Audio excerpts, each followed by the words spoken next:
বন্ধুরা অনেকদিন হয়ে গেল আমরা বাইরে কোনো রেস্টুরেন্টে চাই খাই না, তাই আজকে একটা রেস্টুরেন্টে চলে আসছি। আজকে আমরা পিৎজা খাবো, তাই পিৎজা অর্ডার দিয়ে দিছি। এরপর বন্ধুরা কিছুক্ষণের মধ্যে আমাদের পিৎজা চলে আসে। এই তো ম্যাডাম আপনাদের পিৎজা নিয়ে এসেছি। থ্যাংক ইউ ভাইয়া। এই তো আমি কোল্ড ড্রিঙ্ক আরে পড়ে গেলাম, খুলে দিই এটা। আরে এটা কি হলো? এটা থেকে তো জাহাজ বের হচ্ছে। Sorry madam. কিরে তোমার কি জ্ঞান বুদ্ধি নাই নাকি? ঠিকই বলছে মা, এই ওয়েটারের মনে হয় জ্ঞান বুদ্ধি নেই। আচ্ছা ম্যাডাম দাঁড়ান, আমি এখনই মুছে দিচ্ছি। তোমার কি জ্ঞান বুদ্ধি নাই? আরে এই নতুন ওয়েটারটা আবার গন্ডগোল বাঁধলো নাকি? এই তোকে কতবার বলছি ভালো করে কাজ কাম করবি। সরি ম্যাম, এই যে আপনাদের চিকেন ফ্রাই, আপনারা খেয়ে নিন। এরপর বন্ধুরা আমাদের চিকেন ফ্রাই গুলো অনেক ভালো লাগছিল, তাই আমরা সবগুলো খেয়ে ফেলছি।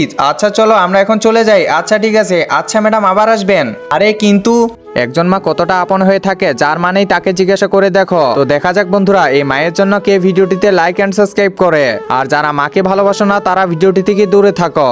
দাদি আবার কোথায় গেল? আরে মা আবার কোথায় গেল? যাই দেখি তো। আচ্ছা বেটা, আমাদের কথায় কিছু মনে করে না, ঠিক আছে? আচ্ছা আন্টি ঠিক আছে। আরে আমাদের সবারই তো ভুল হয়েছে, যাই আমরাও যাই ক্ষমা চেয়ে আসি। আচ্ছা ভাইয়া সরি। আচ্ছা ম্যাডাম কোনো ব্যাপার না, আপনারা যান।